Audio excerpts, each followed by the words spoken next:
Hello, here it is again, the Voice AU vlog with Van der Stoel, and this is episode 14. Yes, who knew that there were so many episodes of The Voice and many more to go.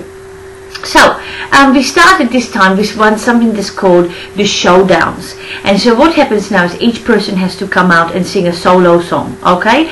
And then each team, like for example tonight we saw 4 from the Ricky's team and saw 4 from the Seals team and 4 different artists, so 8 people altogether.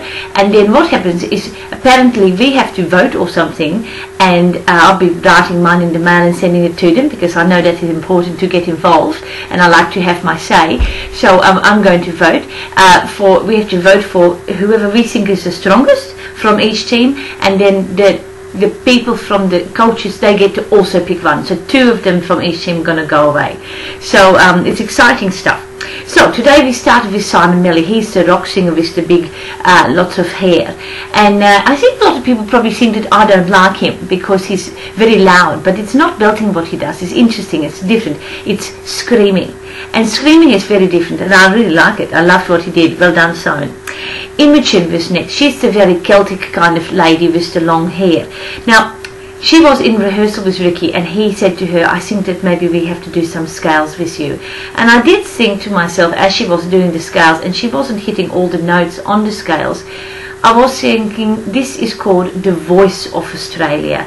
I think that maybe doing scales is something that you do right at the beginning of your singing lessons and not necessarily at this point of a competition, you know. So that was a bit scary. He then said he didn't think that she realised how important it was, that, you know, it's not a game. But Ricky, it is a game. Yeah, I don't know, you're getting a bit confused because there are winners and losers and there's all rules and things, and that is pretty much what a game is, you know. It's certainly not a TV documentary about learning how to sing. So then she went on to sing, and it wasn't the best thing that she's done. She's got a beautiful voice though. I love her voice, but she's just not very good at singing in tune. And you know, the funny thing was, I thought Ricky, he really wants to help her be really good, and I thought, you know how you could help her be good, Ricky? You could just take the song down a little bit, because when she came on The Voice, she did a lovely song with very low, lovely singing, and since then they have just put everything she sings high. Have a listen to this.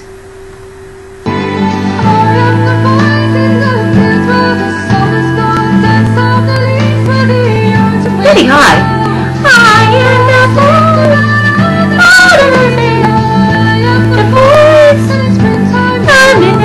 That is very high to be singing up there. Interesting choice of song too. I Am the Voice. Well, not quite yet, but you know, I think she has a lovely tune, and when she's got auto-tune like that, it's so lovely. I always buy all of her ones on the iTunes. But you know, interesting. I think that, as Delta said, the universe. I think the universe probably wanted her to sing that high. You know, I think that that is important somehow to them for the drama.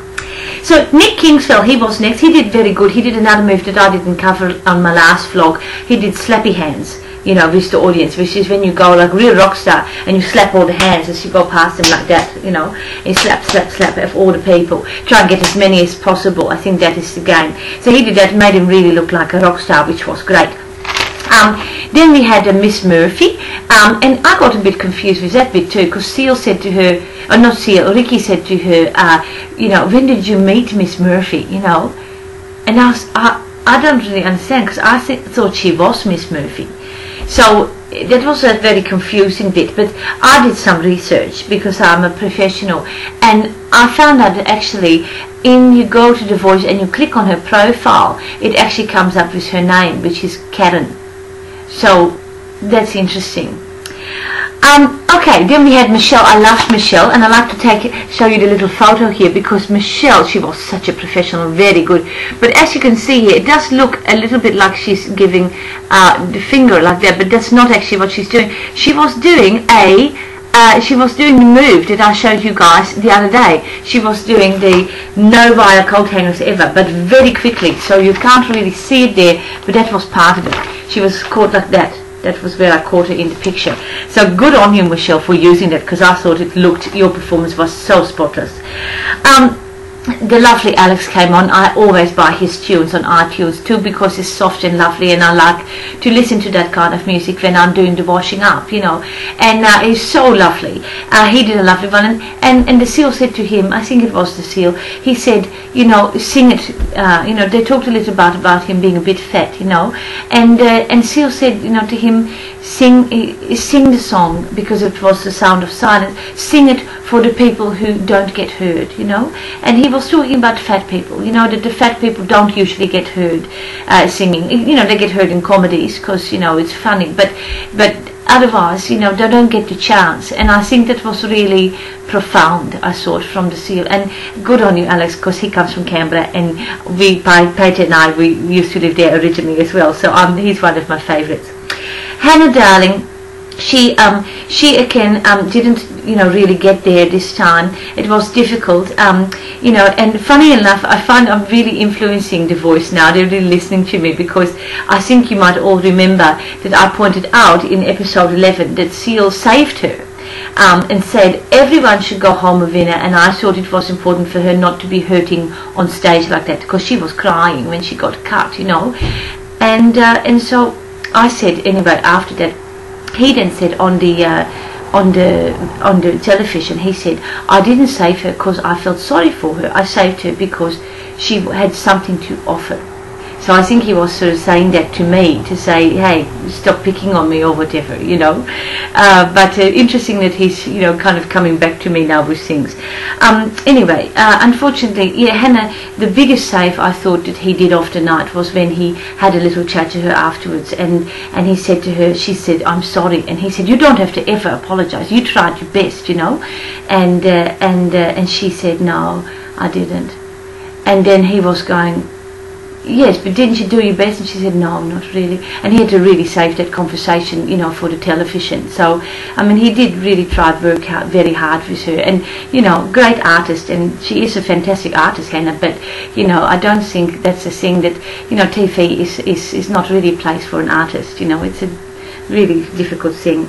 And then of course we finished with the Harrison boy, and you know, they're really building him up. He's a lovely boy. I mean, he's so sweet, got a little moustache and things, and he's really lovely, but you know, he's not a great singer. He's lovely, but he's not a great singer.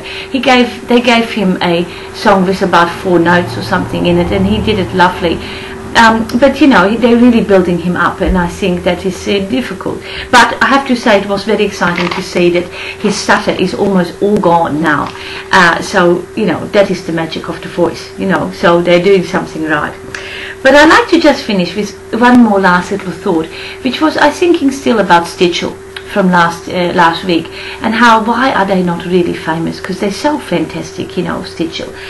And I was thinking about that, and I thought, why is Delta the only Australian there? You know, we have Ricky and Joel and Seal and that other man, the host, Darren, I think his name is, and all of them have different accents, you know. And I was thinking, where are all the other Australian people? And I thought that says a lot about our country. It's a little bit like the Lokies, you know. We feel a bit embarrassed to have Australians up there, so we need to get people from MASH or from the Brady Bunch or whatever to come and be the special guests. And I thought I would love to see, you know, a show with The Voice, with, you know, people like James Barnes and the midget boy from Human Nature, maybe, as one of the judges, and maybe Jennifer Morris, you know, the pop singer from the 80s, that she was very famous then, and maybe hosted by someone like Molly Meldrum or someone. You see, that would really be for me The Voice AU. Think about it.